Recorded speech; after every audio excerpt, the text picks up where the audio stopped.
நினைத்து பார்க்க முடியாத அளவுக்கு வாழ்வில் அதிசயம் நடக்க வேண்டுமென்றால் பொறுமை காப்பது மிக மிக அவசியம். வாழ்க்கையில் எதை வெல்லவும் நம்மிடம் இருக்கும் மிகப்பெரிய ஆயுதம் பொறுமைதான்.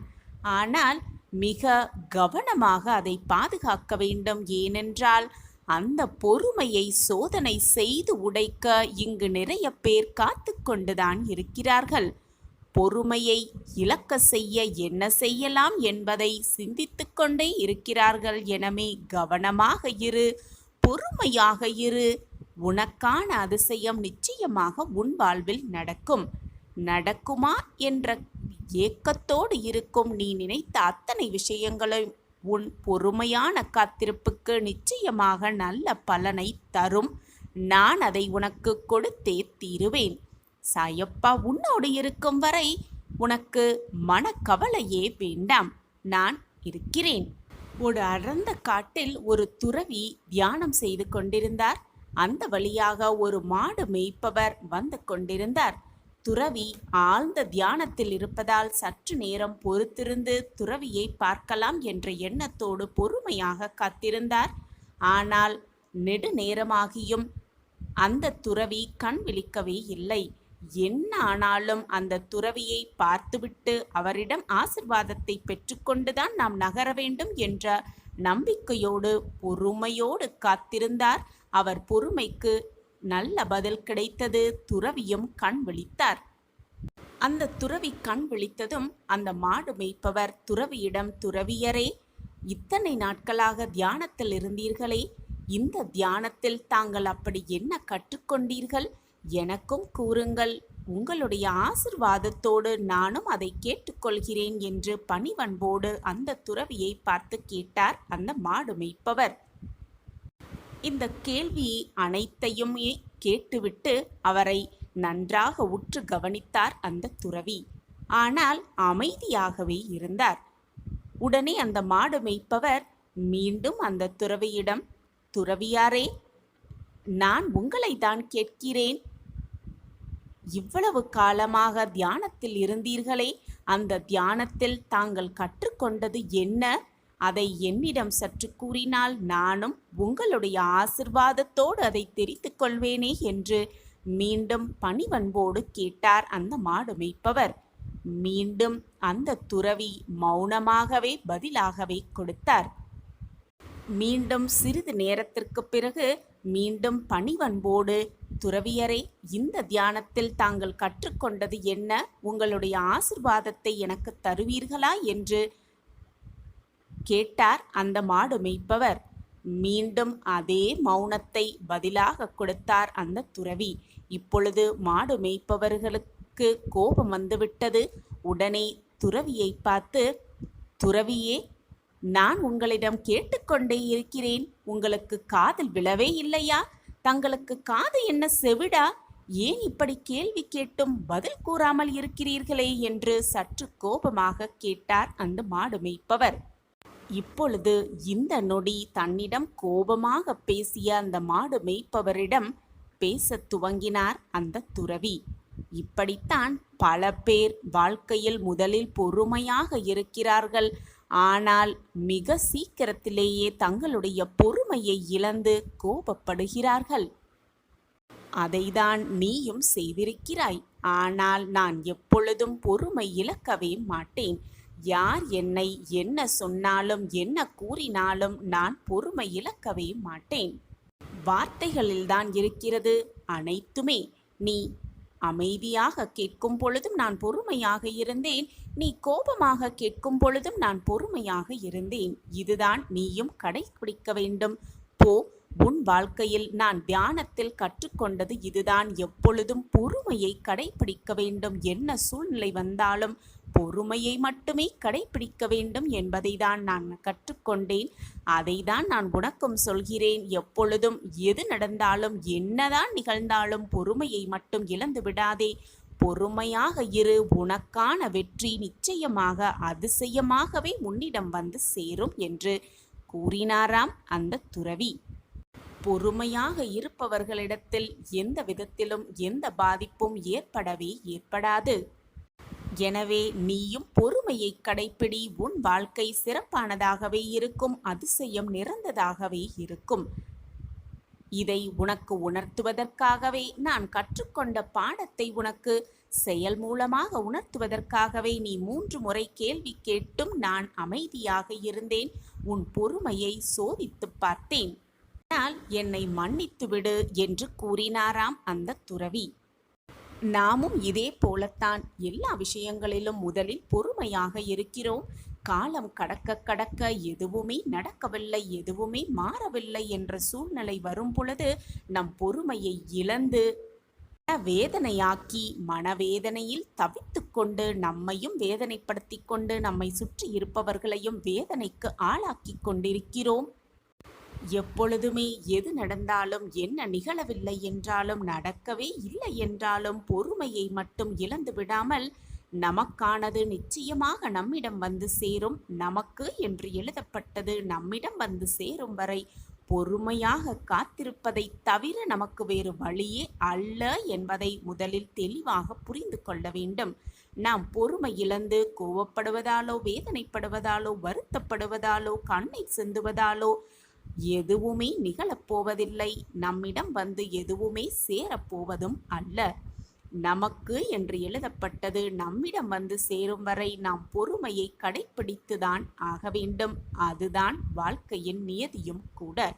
பொறுமையாக இருக்கலாம், பொறுமையாக காத்திருக்கலாம். நடக்கவே நடக்காது என்று நினைத்தது கூட அதிசயமாக நம் வாழ்வில் நடப்பதற்கான அத்தனை சாத்தியக்கூறுகளும் நம் வாழ்வில் நிகழும். பொறுமைக்கான பதில் நிச்சயமாக கிடைக்கும். பொறுமைக்கான பரிசு நிச்சயமாக நம் வாழ்வில் அரங்கேறும் என்ற நம்பிக்கையோடு இருக்கலாம். சாயப்பாயிருக்க நமக்கு ஏன் மனக்கவலை? நான் உனக்கு கொடுக்கப் போகும் தீர்ப்பு இறுதியான தீர்ப்பு. ஒரு கன நொடி போதும் உன் வாழ்க்கையையும் உன் விதியையும் மாற்றி அமைக்கும் சக்தி உன் அப்பாவிற்கு உண்டு என்று உனக்கு தெரியும் அல்லவா? என்னை நம்பு, உனக்கு அனைத்தும் நல்லதாகவே நடக்கும். அளவில்லாத மகிழ்ச்சிக்கு உன்னையும் உன் வாழ்க்கையையும் கொண்டு செல்வதற்காகவே இத்தனை நாள் இத்தனை போராட்டங்களை நீ சந்தித்து கொண்டிருக்கிறாய். உன் வாழ்க்கையில் நடந்த அத்தனையும் போராட்டங்கள், அவமானங்கள், விரக்திகள், வேதனைகள், இதுதான் கடந்து வந்திருக்கிறாய். பொறுமையாக இரு, அனைத்தும் உன் வாழ்வில் வசமாகும். எதையும் எதிர்கொண்டு வாழ்வோம் என்று இன்றைய துணிச்சல் நாளை உனக்கு வரும் துன்பத்தை கூட துரத்தி அடிக்கும். எனவே எப்பொழுதும் எதிலும் துணிவோடு செயல்படு, துணிச்சலோடு இரு, தைரியமாக இரு, கலங்கி நிற்காதே, போராடு, போராடிக்கொண்டே இரு. வாழ்க்கையில் வெற்றியை மிக சுலபமாக அடைந்தே விடலாம். நம்பிக்கைதான் வாழ்க்கை குழந்தையே, நம்பிக்கைதான் வாழ்க்கையாகவே இருக்கும். எப்படி வேணாலும் வாழ்ந்து விட்டு போ, ஆனால் உன்னால் மற்றவர்கள் யாருமே கண்ணீர் சிந்தவோ வேதனைப்படவோ அழிந்து விடவும் கூடாது என்ற கொள்கையோடு உன் வாழ்க்கையில் வாழ். அதுவே உன் வாழ்க்கைக்கு மிகவும் நல்லது. எப்பொழுதும் வெட்டிவிட்டாலும் தட்டிவிட்டாலும் எத்தனை முறை தள்ளிவிட்டாலும் மீண்டும் முளைத்து வரும் மரம் போல் இரு என் குழந்தையே. எது நடந்தாலும் போராடி முட்டி வந்து விடலாம் என்ற தைரியத்தோடு இரு. உன் வாழ்க்கையில் நீ விருட்சம் போல மிக சுலபமாக வளர்ந்து விடலாம். மிக பிரம்மாண்டமாக உன் வாழ்க்கையை வாழ்ந்தும் விடலாம். நீ எடுத்து வைக்கும் பாதையிலும் சரி, நீ எடுத்து வைக்கும் முயற்சிகளிலும் சரி, எப்பொழுதுமே தடைகள் 1000 இருக்கும்.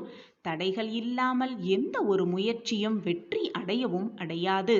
ஒரு செயலை முடிக்க 1000 முயற்சிகள் எடுத்தால் அதில் குறைந்தது 100 தடவையாவது தடைகள் இருக்கும். தடைகளை உடைத்து முன்னேறி செல்பவனே வாழ்வில் வெற்றியை பறித்து விடலாம் மிக சுலபமாக. தடைகள் 1000 வந்தாலும் அடியெடுத்து வைத்து முன்னேறி கொண்டே இரு. உன் வாழ்க்கை உனக்கு வசப்படும். தடைகள் பல வரலாம் குழந்தையே, தட்டி பறிக்க கூட்டமும் பல வரலாம். எதை கண்டும் அஞ்சாதே. எப்பொழுதும் துணிந்து நில். உனக்கு துணையாக உன் அப்பா இருக்கிறேன் என்பதை மனதார நம்பு.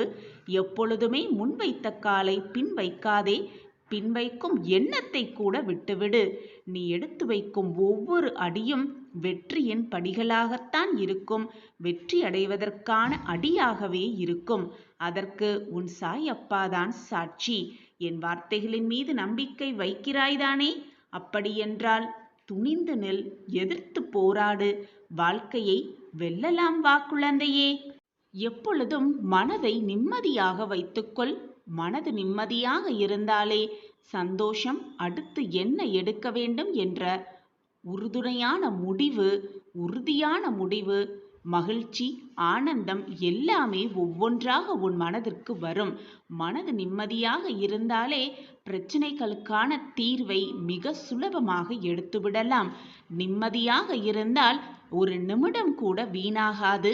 அதுவே உன் மனதில் நிம்மதி இல்லாவிட்டால் நிமிடம் என்ன, வாழ்நாளே வீணாகிவிடும் குழந்தையே. எனவே எது நடந்தாலும், என்ன நடந்தாலும், எப்படித்தான் நடந்தாலும் உன் மனது எப்பொழுதும் நிம்மதியாக வைத்துக்கொள். ஏனென்றால் நடப்பது நடந்தேதான் தீரும்.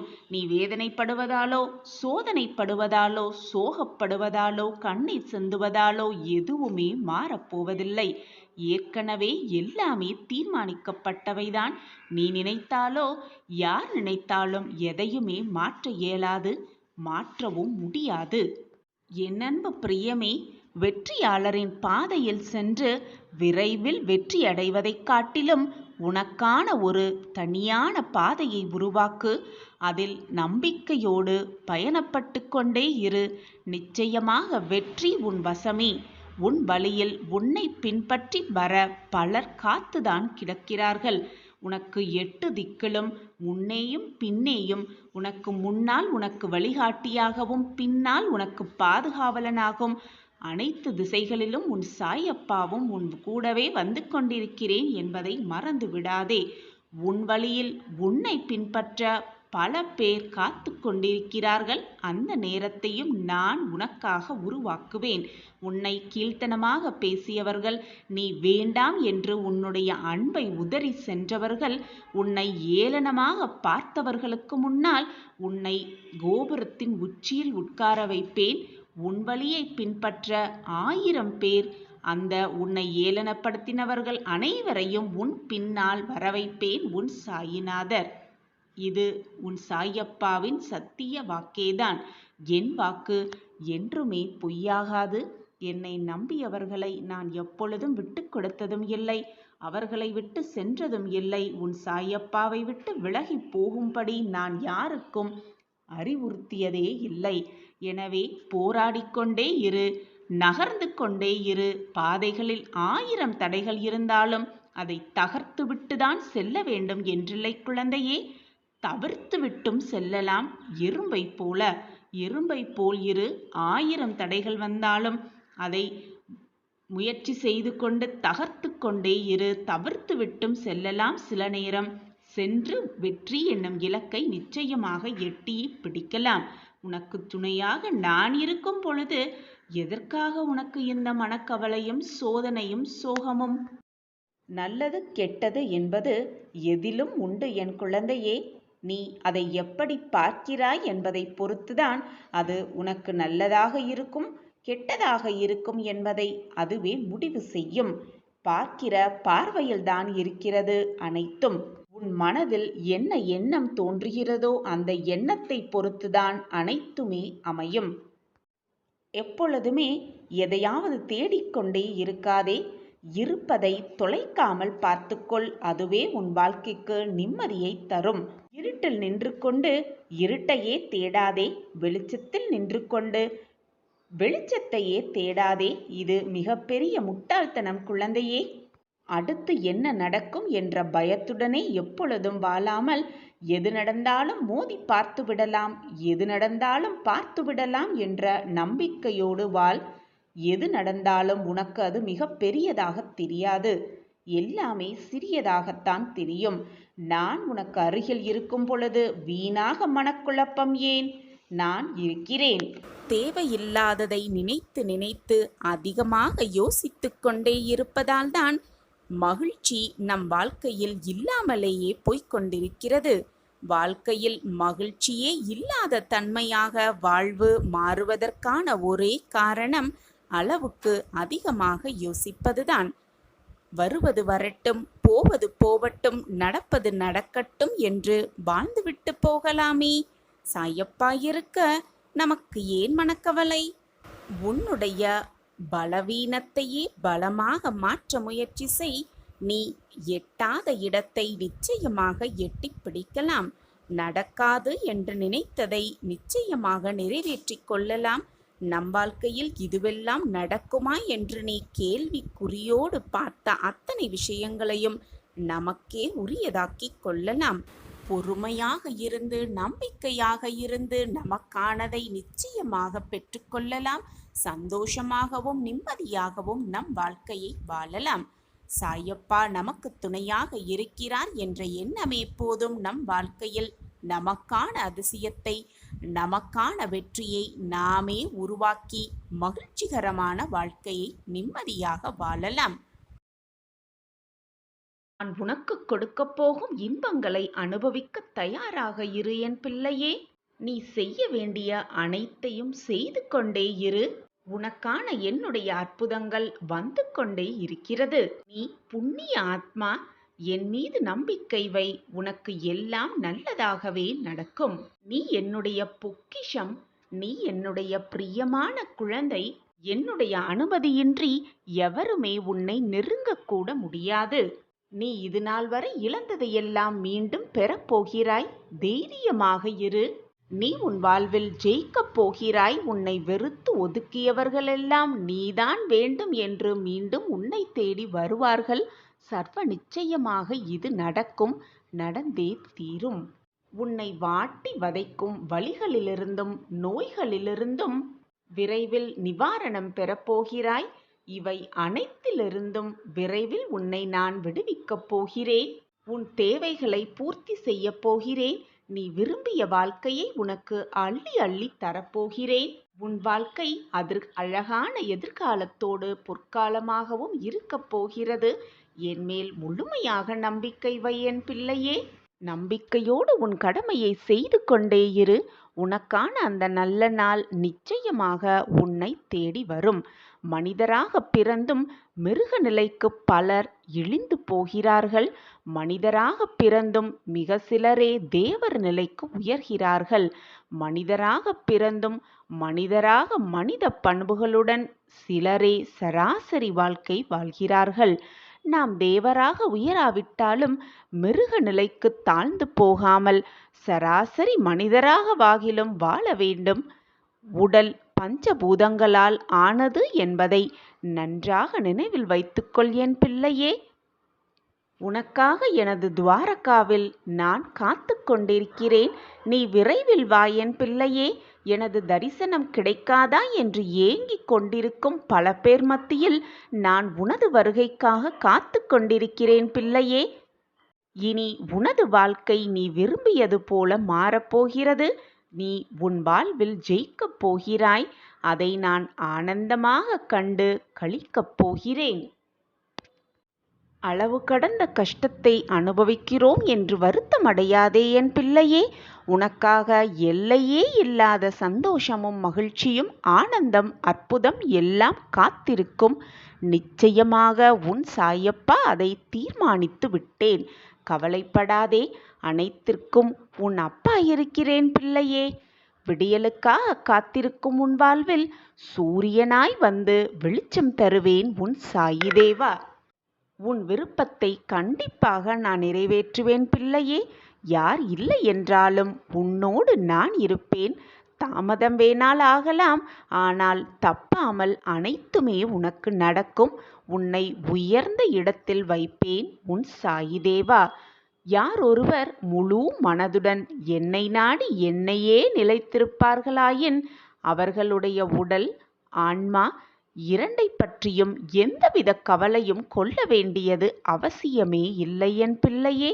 நான் இருக்கிறேன் உன் கஷ்டத்தை போக்க, உன் மன வலிகளை துடைக்க. உன் கஷ்டங்களுக்கெல்லாம் விடிவு காலம் வந்துவிட்டது. துயரங்கள் முடிவுக்கு வந்துவிட்டது. வசந்த காலம் ஆரம்பமாகிவிட்டது. இனி உன் வாழ்வில் எல்லாமே ஆனந்தம்தான். உன் முகம் ஆனந்தத்தில் இருப்பதை பார்க்க ஆவலோடு காத்து கொண்டிருக்கிறேன் பிள்ளையே. சந்தோஷமாக இரு. நீ நிச்சயமாக உன் வாழ்வில் முன்னேறுவாய். உன் மனதில் எதிர்காலத்தை பற்றிய பயம் இருந்தால் அதை உடனே தூக்கி எறிந்துவிடு. முடிந்ததை நினைத்து நினைத்து எப்பொழுதும் வருந்திக் கொண்டே இருக்காதே. வருவதை நினைத்து நினைத்து பயந்து கொண்டே இருக்காதே. இப்பொழுது இந்த நொடி எவ்வளவு சந்தோஷமாக இருக்க முடியுமோ அவ்வளவு சந்தோஷமாக இருக்க பழகிக்கொள். எதற்காக பயப்படுகிறாய்? எல்லா திசைகளிலிருந்தும் நான் உன்னை சூழ்ந்து கொண்டு நிற்கையில் நீ எதற்காக பயப்படுகிறாய்? நீ எனது பிடியிலேயே எப்பொழுதும் இருப்பாய். நானே உனது தந்தை, நானே உனது தாய். அனைத்துமாக நான் இருக்கும் பொழுது எதற்கு பயப்படுகிறாய்? உன் கவனம் என் மீது இருக்கட்டும் குழந்தையே. நான் உன்னை கவனித்துக் கொள்கிறேன் உன் வாழ்நாள் முழுவதும். என் அன்பு பிள்ளையே, தூங்காத இரவுகள் பல இருக்கலாம். ஆனால் விடியாத இரவு என்று எதுவுமே இல்லை. முடியாத செயல் என்று எதுவுமே இல்லை இந்த உலகத்தில். எனவே வெற்றியோடு போராடு. போராடிக்கொண்டே இரு. நிச்சயமாக உன் வாழ்வில் வெற்றி நிச்சயம்.